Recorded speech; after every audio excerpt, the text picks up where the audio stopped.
مفتی صاحب رزق کا کوئی مجرب وظیفہ ارشاد فرما دیں. قرآن کریم میں ہے فَقُلْتُ اسْتَغْفِرُوا رَبَّكُمْ إِنَّهُ كَانَ غَفَّارًا يُرْسِلِ السَّمَاءَ عَلَيْكُمْ مِدْرَارًا وَيُمْدِدْكُمْ بِأَمْوَالٍ وَبَنِينَ.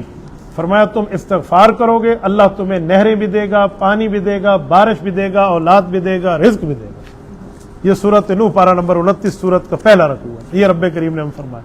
تو آپ استغفر اللہ دن کی ترتیب کیوں نہیں بناتے؟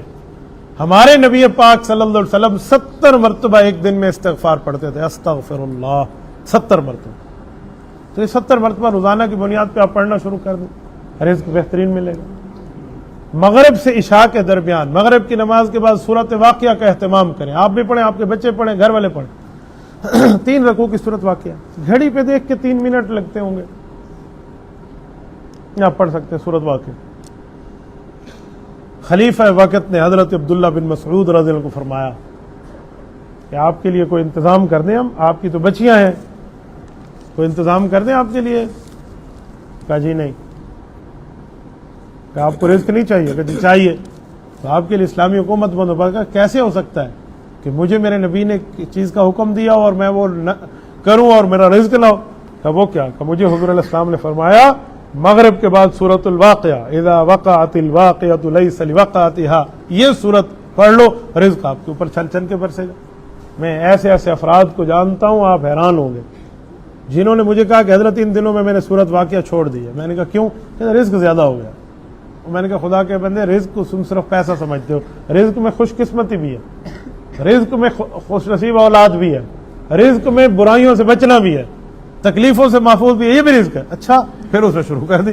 تو یعنی میرا مطلب ہے کہ سورۃ الواقعہ ایسی چیز ہے تو یہ آپ ضرور پڑھیں. ٹھیک ہے. اور استغفار 70 مرتبہ تو کم از کم ہونا چاہیے. مفتی صاحب رمضان بہت تیزی سے گزر رہا ہے، کوئی اذکار یا نماز کے بعد کی تسبیحات؟ تہجد کے نوافل آج کل پڑھنا کوئی مشکل نہیں ہے.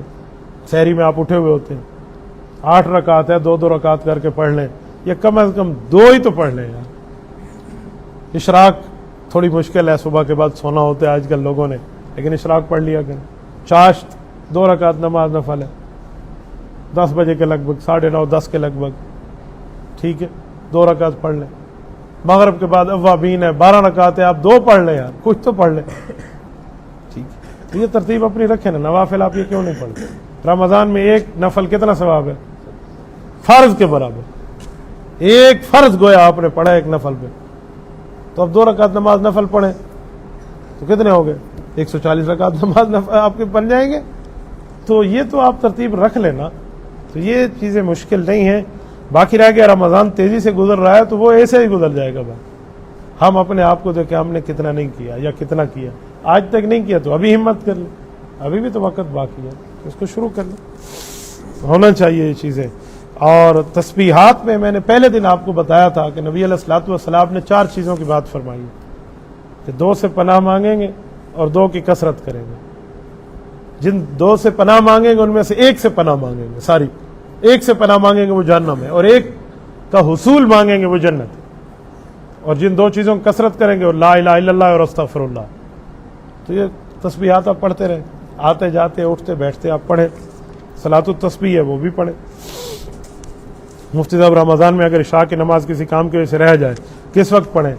سحری سے پہلے پہلے عشاء ہو سکتی ہے آپ کی.